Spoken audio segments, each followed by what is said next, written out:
EASIT, Easy Access for Social Inclusion Training. This is Unit 1, Media Accessibility, Element 5, Media Accessibility Services, Video Lecture, Subtitling. I am Anna Matamala from Universitat Autònoma de Barcelona. In this lecture, I will be talking about the different types of subtitles you can find. Subtitles transfer oral elements of an audiovisual content into written text, generally at the bottom of the screen. They are displayed in synchrony with the images.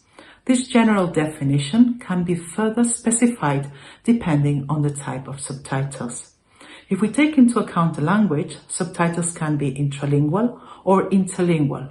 Imagine a Swedish movie subtitled into Chinese. These would be interlingual subtitles. Now imagine the same Swedish movie subtitled into Swedish. This would be intralingual subtitles, same language subtitles. Depending on the number of languages in the subtitles, we can differentiate between monolingual, bilingual, and multilingual subtitles. Monolingual subtitles include just one language, a Norwegian movie subtitled into Spanish. Bilingual subtitles include two languages, with one line per language, or sometimes two lines per language. In Belgium, you can find subtitles in French and Flemish at the same time. In some exceptional situations, you can even find subtitles in three languages. This was seen in some films at the Barcelona Film Festival with burnt-in subtitles in English and electronic subtitles in Catalan and Spanish. Depending on the main target audience, one can differentiate between subtitles addressed to those who can hear the content and those who cannot hear it.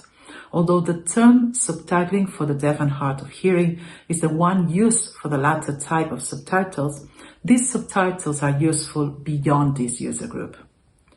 The expected target audience also allows us to differentiate between subtitles for children, whose reading speed may be slower, and subtitles for adults. Depending on the amount of information they transfer and how they transfer it, one could talk about verbatim, condensed, and even simplified or easy subtitles. Verbatim subtitles reproduce the source content literally. Although in certain situations, such as language learning, verbatim subtitles may be helpful, in other situations this literal rendering makes reading and comprehension difficult. So subtitles need to be condensed with some elements omitted. This strategy may also need to be applied to the so-called simplified or easy subtitles, where additional simplification techniques may need to be implemented. But well, this will be the topic of another unit. If we consider the aim of the subtitles, I see that some have a translation purpose. You don't understand the language, you need subtitles. Others provide access to an audio content that cannot be heard. You don't hear the audio, you need subtitles. But subtitles may be useful for other purposes, as a didactic tool to learn languages, as a therapeutic tool for speech therapy, or even for fun. Have you ever sung karaoke? Well, you were reading a special type of subtitles.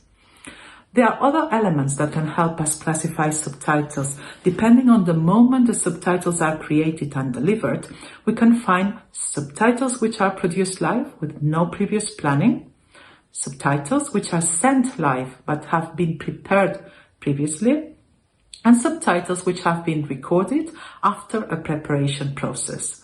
There is another EASIT video lecture in which we will deal with live subtitles specifically.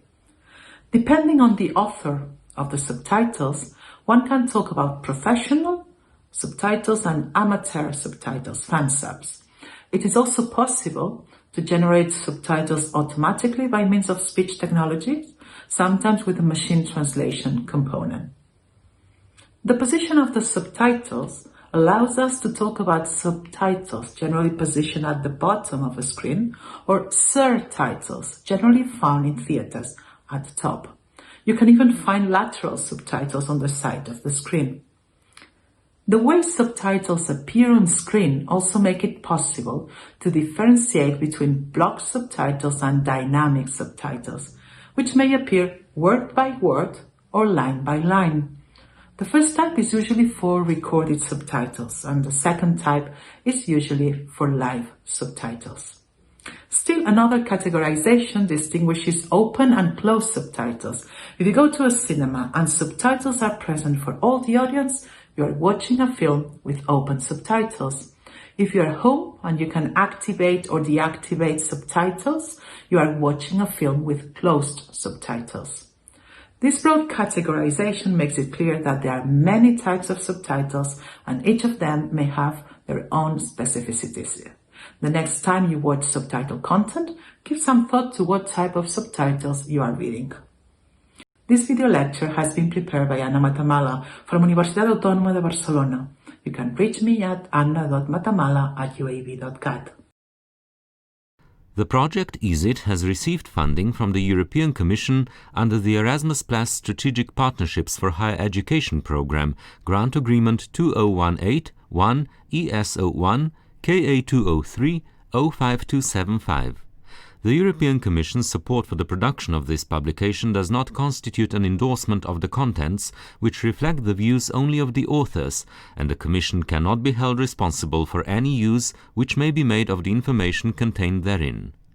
This work is licensed under a Creative Commons Attribution, Share Alike 4.0 International License. Partners of the ESIT project: Universitat Autónoma de Barcelona, Università degli Studi di Trieste, Universidade de Vigo, Stiftung Universität Hildesheim, SDI München, Dyslexie-Verbundet, Radio Televizija Slovenija, Zavod RISA.